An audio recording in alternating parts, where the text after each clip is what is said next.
Well, companies are looking for workers who have what's known as soft skills. And Tiffany Daniels is with Workforce Solutions. She joins us this morning to explain what soft skills are and how we can really hone in on these skills. What are they, first of all?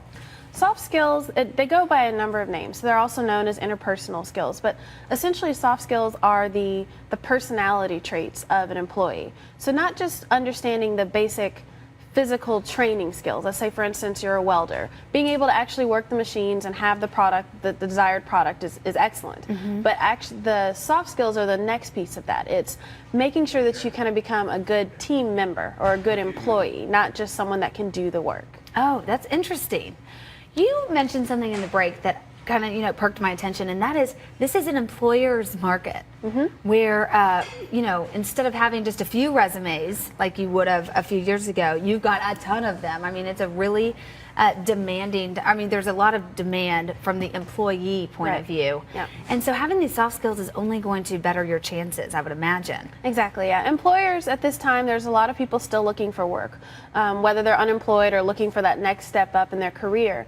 And so if you are lucky enough, fortunate enough to kind of enter the door and have that opportunity, they're going to want to make sure that you're also an accountable employee, because unfortunately there may be other people that are still on that wait list, or that the resumes they reviewed that they didn't interview at that time are their second choices. So you want to make sure once you're in the door, you're as safe as possible. Hey, I'd almost argue that those soft skills are even more important. Anyone can learn a skill, but can you really show up on time or have that, effective communication as a team member? Or, we'll talk about some of the skills, like oral and written communication is something that Workforce Solutions says. Right.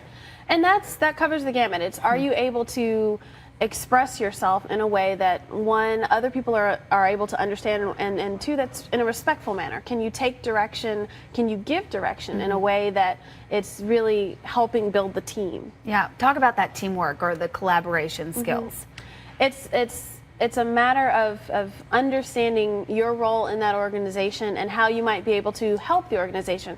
It's not all about just helping yourself. It's understanding you're a part of a bigger piece now, and where do you fit? How can you work together? If there are issues, how can they be resolved before they kind of blow out of proportion? Yeah. What about those problem-solving skills too? It's very similar. It's the ability to recognize that something may not be the way that it's supposed to be, and it might be a machine that's not working, or it might be some process that's not as effective as it could be. How do you identify that? How do you come up with possible solutions, and how do you work with management and other team members to have those things implemented? So how can we really hone in on these skills? Can Workforce Solutions help? We can. There's a standing class called Succeed at Work at all 3 of our centers that anyone could walk in. It's just a matter of checking our calendar, giving us a call. We'll let you know when the meetings are. Right. And they kind of talk through all of the various pieces. How do you start actually working? Once you have the job, what's the next step? How do you prepare yourself mentally, physically? How do you show your managers, employers that it was a good choice to pick you? That is great. Tiffany Daniels from Workforce Solutions. There are several locations around town, and we will be right back. Tiffany, we'll see you soon.